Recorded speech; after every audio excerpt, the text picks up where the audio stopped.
Hi, guys. Let me know. You guys, can you see me, hear me?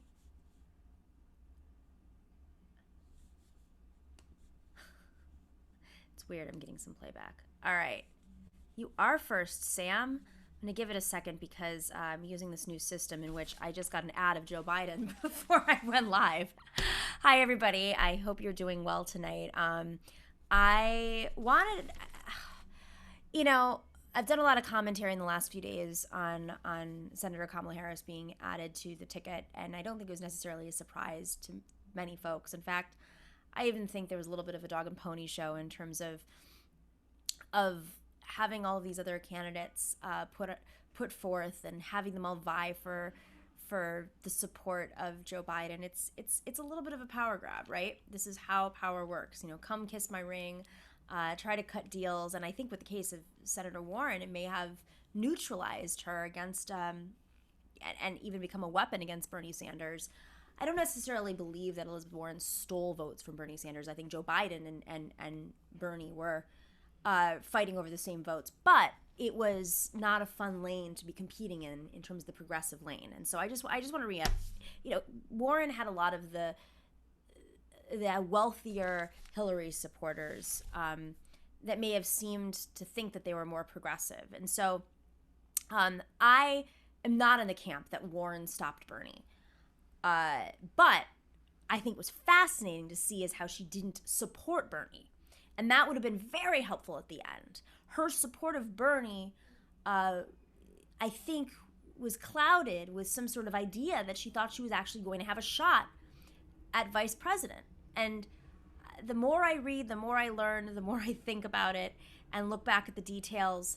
Because sometimes you notice all the details afterwards, after something's happened. You go, oh, okay, that was a red flag. Oh, that was happening. It was always Kamala. So on the Unity Reform Commission, nobody else other than Bernie Sanders. So the Unity Reform Commission that I sat on, we had Hillary Clinton choices, a few Tom Perez choices, and Bernie Sanders choices. And Tom Perez's campaign manager, Jen O'Malley Dillon, was the chair of the Unity Reform Commission. And Kamala Harris's sister sat on the Unity Reform Commission with us, but nobody else from this mix. You had the former presidential nominee and members of the teams, the now vice presidential and the presidential pick, and of course the second in this election, which was Bernie Sanders in the primary. So it was very clear where this was going, and I think we all knew it. But I'm thinking a lot about now, like, what does this mean? There's a Sam Seder way of thinking, which I think is true, and I think a lot of people do. This is important, right? Like, okay, we have fascism now, and this is the power that neoliberals have over us: is that we're not up against just a conservative Republican. We are up against a fascist who is breaking apart whatever remaining values we had in this country, who is turning our country into a giant monopoly for his cronies, who is disrupting foreign policy left and right, who's literally rounding up folks who are on the streets, who have the right to free speech. Art, $50 again. Art, thank you. Oh my God, so much love. So this is what we're facing. We know what we're facing with Donald Trump. And the neoliberal power is that now that they control the Democratic Party primary. They control the rules. They control who's, for the most part, overseeing the DNC. Those are all appointed people again. And they really are able to work with the rules that they picked, that they wrote, and how they can pick whoever their nominee is. And that's the neoliberal design. Even though there's a massive movement, even though there's a health crisis, even though there's an economic crisis, even though there's a pre-existing economic crisis, even though there is a continuous crisis that is happening in Black and brown communities across the country. There's an issue of free speech right now. There's a border crisis in terms of children still being held in cages that was started under the Obama-Biden administration. But don't worry. Joe Biden and Kamala Harris and their carceral politics will solve it all. So, Sam Seder is of the belief that now they're going to be forced to deal with us. And Okay, there's some truth to that. Sure, we can pressure them directly because they'll be in the administration if they win, right? Yes, absolutely. Um, what the left wasn't able to do against Obama because the left elected Obama versus this election, the left was with another candidate in the primary. Uh, we will be able to do this, but I think what I'm worried about in particular. Thank you, Ben Riley.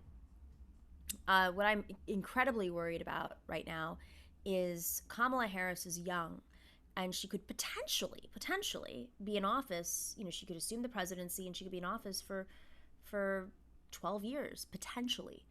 And that is essentially the dying neoliberal model is going to hold out for a few more elections as we face climate change, as we face this economic crisis. No incrementalism is going to get us out of this right now. And so what I really, really worry about is you're already seeing the neoliberals attack, deplatform, go after the left, working people. And even if they're going to have to respond to us more when it comes to organizing when they're in office, and that we will be able to elect more people to challenge them from within, whether it's Congress or Senate, or city council. What I'm really worried about is you have this infrastructure of places like the Center for American Progress. You're going to have an infrastructure of new organizations out there that are going to be empowered by the neoliberals. They're going to be funded by neoliberals. They're going to be flexing their muscles. They're going to be able to push for campaigns on certain issues within these institutions and these organizations. And that scares me because I think, you have young people across the country, millennials, Zoomers in particular, who are very conscious of the class politics, the racial politics, the climate issues. Thank you, Intelligence Cycle. Very, very sweet of you. Thank you for the shout out.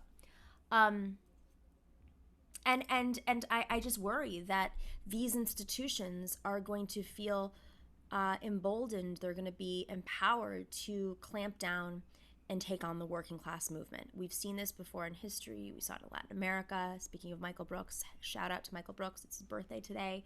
We miss you. We love you. Man, I wish I could hear your commentary. I wish we could talk about this today because Michael and I this is the kind of conversation we love to have. The power grabs that pop up. Art, man, thank you. Many problems currently, not the right candidates to implement the change America desperately needs. You are right. Thank you, Art. Thank you to everyone. Ben, Intelligence Cycle, thank you. This is like how our show is functioning. And on that note, I want to let you all know that if you're not liking and subscribing, next week, starting Monday through Friday, we're going to be doing a DNC special at 3 p.m. Eastern, 12 p.m. Pacific. We're going to be breaking down 1 hour show. We're going to break down what's happening at the convention, why it matters, what's happening within the party, what's the future of the party. I'm going to have a lot of guests on who have experience in the DNC, who've worked on the history of the DNC, who've been there in moments of history with the Democratic Party. And not all of them are our friends, so I'm going to challenge them. I want to get to understand why neoliberals like superdelegates. So it's going to be interesting. We're going to have some great guests. I think you guys will love it. So make sure to click subscribe and like and share DNC next week, and then we're going to do it with the RNC the following week, but it'll be a little bit of a different show. So let's just do a quick overview of things that Kamala Harris, best ofs with Kamala Harris. Of course, she fought to keep innocent people in jail. She blocked payouts to wrongly convicted. Thank you, Ben Riley. Vote for symptom of the disease or the architect of it. Exactly. How do we fight the precedent where the lesser of two evils becomes a greater evil than the previous lesser of two evils? This is the problem with the two-party system. Thank you, Sheil. Always enjoyed your commentary on the Majority Report. Glad you started your own show. Thank you. Much appreciated. So, the lesser of two evils is the problem. I think in particular the problem is that of the two parties, one is completely controlled with no real oversight, with no real budget clarity, with no real processes. There's an illusion of process, but it's really just a bunch of appointed cronies getting contracts off of big deals And they're calling shots for the Democratic Party. And those cronies happen to be working with some of the worst interests in this world. That's how it works. And I think that we're familiar with a lot of the institutions that back them up. So it's not just that there's two parties. It's that the Democratic Party, which is supposed to be the workers' party, is giving us absolutely no room for democracy. There's no real democratic system in the Democratic Party. It's gotten worse and worse. And reporters don't understand it. Reporting is at risk. Right? I mean, I saw a statistic the other day, 70% of investigative reporters and State House reporters don't exist anymore. 2,000 papers shuttered in the last 8 years. 8 years. So who's reporting on this? Politico? Politico's part of it. They're being paid for by these guys. Literally. Have you ever seen like the conferences that Politico puts on? It's a bunch of real estate developers and foreign interests and lobbyist groups. Oh yeah, they're going to give us a fair shot. They're really going to dive deep. They don't even have a fact-checking division at Politico. So that's what happens, is that there's no real investment in reporting and understanding of how these mechanics work. And then those media companies out there that are getting the clicks are taking money from folks that have different interests. And, you know, in the case of New York Post and Politico, they're Republican funded and Republican backed. So this is the pseudo-democracy we live in. So Kamala Harris, she blocked payouts for wrongly convicted. She argued to keep nonviolent offenders in jail because she wanted to make sure that their slave labor, still exists. This is all in California. She withheld evidence that could have freed prisoners. She tried to dismiss, oh my God, her own solitary confinement is not controversial anymore, but she tried to dismiss a suit that could end solitary confinement in California. She deemed gender reassignment surgery to trans inmates improper. She convicted nearly 2,000 people for marijuana offenses. She failed to convict Stephen Mnuchin, of course, for predatory bank practices because, you know, even though her own office wanted to do so, she refused to. I think we know this one. And then later we found that Mnuchin gave to her Senate campaign. She sided with monopolies in Silicon Valley. Her family members represent some of these monopolies. Someone tweeted out something about Uber. This is the first Uber vice presidency, Uber being the car company. She is absolutely a neoliberal, and, you know, those are just a couple things. She had the Back on Track program, which was failed. Walker Bragman wrote about this before. She had a book come out called Smart on Crime, and it talks exactly about her Back on Track program, which was proven to fail, and then they used it as a model across the country in attorneys general's offices. 1,500 people were put in jail for minor drug offenses. 2,000 were convicted. And she called herself a progressive prosecutor. I think in this moment in particular, this is extremely concerning. So where do we go from here? It's very hard. I tweeted something out yesterday. I said, you could throw a wet cloth on the flames of fascism or gasoline. And that's where I feel like we are right now. So this is absolutely a result of our two-party system, but it's specifically a result of a Democratic Party that is not democratic, does not have oversight, has no accountability, and is absolutely being worked through a back room of a few people. And we're going to talk about that next week during our DNC special. You'll see a lot of great guests. Monday through Friday, 3 p.m. Eastern, 12 p.m. Pacific, right here on YouTube. And for those of you who are patrons, you're going to get special content. If you're not a patron, that's how we pay for that show. So please go to patreon.com/The Nomi Key Show. Special love to all of you on here who have given us super chats. That also helps us pay for that show. We have an awesome team. And after this all, you know, we're going to have some other announcements come out. But I mean, those are just my initial thoughts on Kamala. I'm still processing it. It's really tough. It's really tough. And it's disgusting that the DNC, you know, this is how ridiculous they are. They don't even care. They're like, okay, we'll give you AOC. She gets 60 seconds. Meanwhile, Michael Bloomberg's back on stage. Michael Bloomberg is back on stage, who is literally like the guy who locked up folks across New York City in black and brown communities with stop and frisk. He fought to rezone parts of the city. He was the real estate emperor. He protected oligarchs buying up real estate throughout the city, making it unaffordable. And that's just the beginning. We know how he treats his employees, and yet he's on stage. And John Kasich, who wasn't even pro-choice, is on stage. What is this? What is this party right now? They're trying to appeal to a few Republicans? At what cost? At what cost? Putting Kamala? I mean, but we don't know, because if mail-in voting goes as planned, if the Postal Service stays strong, I do think that the Democrats will take it, and then we have to figure out how to pressure from there. But let's not ignore any of this. It's important. We have to hold our Democratic leaders accountable. And keep in mind that so many of these neoliberals who, the DLC, the New Democrats, the people in the late 70s and early 80s, right? Joanna d'Arc, are you really trashing her? I'm literally going through her record. That's just her record.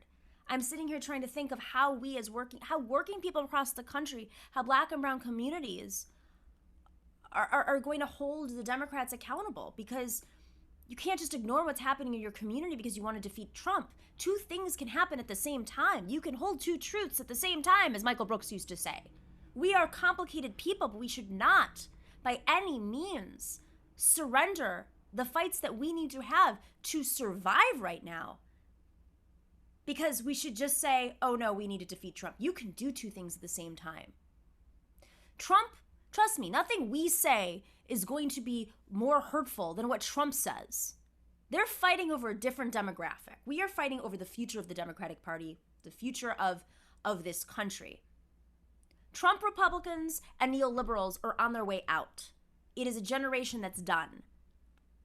The next fight is really going to be very different. And I think that Kamala Harris and a few other neoliberals, Pete Buttigieg, are really the last stand for the neoliberal corporate class. But they're going to hold on because they still control the chessboard.